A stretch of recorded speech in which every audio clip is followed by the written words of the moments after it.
Welcome back everybody to a Rodenberg Rocks video. As you can see, I am not at the beach or at a lake behind me.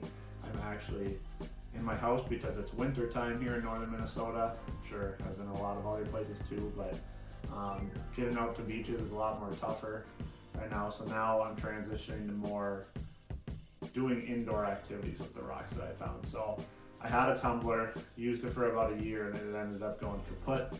So after doing a couple designs and building my own, and putting that on the back burner, and I was like, I need to get tumbling to some rocks. So I went to Harbor Freight.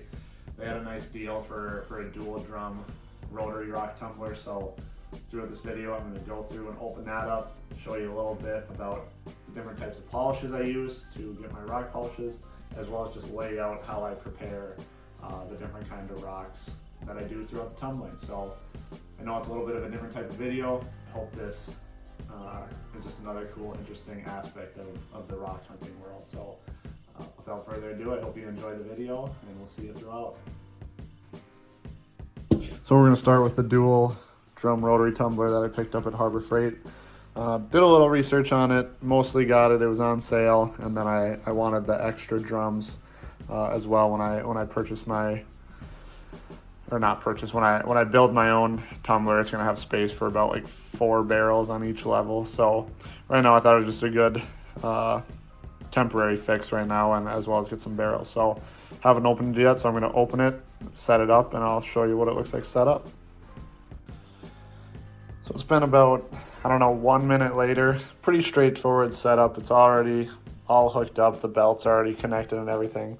Just got to take it out of the styrofoam, unplug it. At first, honestly, the barrels were lined up together side by side here, and it looks like just one solid like 6-pound barrel. I was a little upset at first, but then they came apart, obviously. So pretty easy. Barrel instructions too. They're 3-pound barrels. As well as it's just got the on switch that lets it start running right there. And then you just set your own timer for however long you want to run it for, your batches, and you're on your way. Typically my normal batch takes anywhere from 30 to 45 days, and I'll run through that with the different powders I do. But I'm gonna get my rocks all set up, and I'll show you what it looks like.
So we got both of our barrels filled up.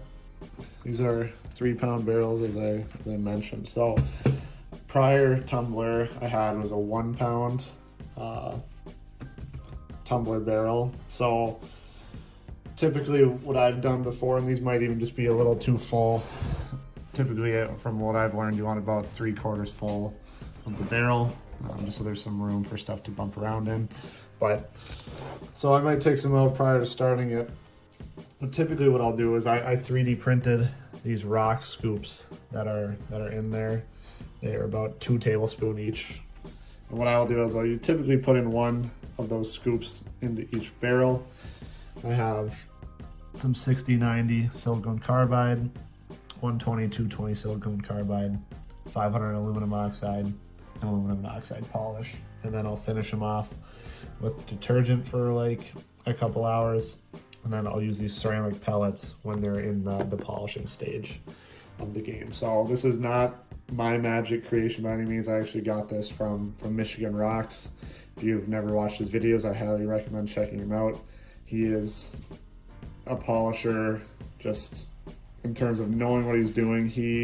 I know he's won some awards, I don't know, nationally or even worldwide for his polishes. So I took those recommendations off of him. But now with these 3-pound barrels, I think I'm gonna use probably 2 scoops of each grit for each of their stages. So typically this one, at least in the 1-pound barrel, I would run it for about 4 to 5 days before all the grit was gone. If I still think the rocks needs to get the edges more smooth, I'll run it again for another 4 to 5 days with more grit. Silicone carbide, same thing, about 4 to 5 days. I'll typically only do 1 week time frame with this one. And then the aluminum oxide and the aluminum oxide polish, I usually run for 10 days each. And then after that, I will run it in detergent to clean it. So overall, it can take, like I said, 30 to 45 days that I'll run it for. But other than that, that's mostly the setup that I'll run through. So this is a much different video, different aspect of the Rodenberg rocks that I've done before, but it's also a very important aspect of it too, because I want a big part of my channel to not just be me rock hunting, but also to show you what I do with my rocks. I tumble them, I like to polish them, as well as I like to make some creations with them. So I'll definitely show some creations that I've made in future videos. I like to make sea glass art. I find a lot of ceramic on the beaches that I plan to make coasters, and maybe like a mosaic. You'll see the cracks and all the coasters. So I want to make coasters out of the used ceramic found on the beaches, as well as I make magnets right now with epoxy and my smaller agates. So I like to do it. I like to find them, as well as try and kind of find a use for them. So like I said, thank you guys for tagging along. This has been a crazy journey so far. I posted my first video 6 months ago, it looks like, and I'm already over 200 subscribers, and I'm just so thankful for all of you for sticking around, commenting on the videos. It really makes me smile and inspires me to try and think of more creative ideas. So thanks for watching. Also, when I'm filling it up to water, I like to keep the rocks and the water line a little bit separate. I want the rocks to be higher up than the water line, and I don't just want them to be swishing around in the water. I want to make sure that the rocks are making contact with one another and really smoothing those edges off together. So I'll fill it up to just below the rock line, and I'll do that with both barrels just for that purpose. So I'll see you when they're all filled up. So as you can see, we get the water a little bit lower than the top layer of rocks on both of them here. So that just, again, allows for a lot of them to bang around in the tumbler, really smooth out those edges, especially in this first 60-90 grit. This is really to smooth the rocks, get rid of any jagged edges, to prepare for polishing and just having a smooth finish all around. So I'll show you how they look together with the tumbler running.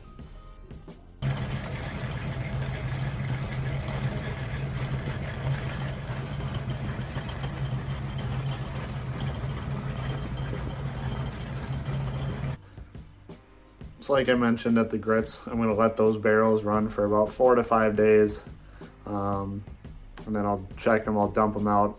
I'll make a secondary video of me just cleaning each different grit and different process. I got a little barrel that strains them out, dumps it into a 5-gallon bucket, because you don't want to be pouring this like sludge down the drain, because it will harden and harden your pipe. So I'll fill that up, and then I dig a hole and like pour in the sludge when it fills up, and dispose of it that way. So we'll see how that goes, but other than that, I'm pretty excited to see how these rocks turn out. I've had these sitting in these jars for 6 months to a year now, so there's a lot in there that I'm excited to see how they shine up and polish. So again, I'll show those in the future video once they're clean and polished up. once again, thank you for tagging along with Rodenberg Rocks. I am just so thankful to join in with the rock community and share some of the processes that I do behind the scenes. So thanks for watching, and we will see you next video.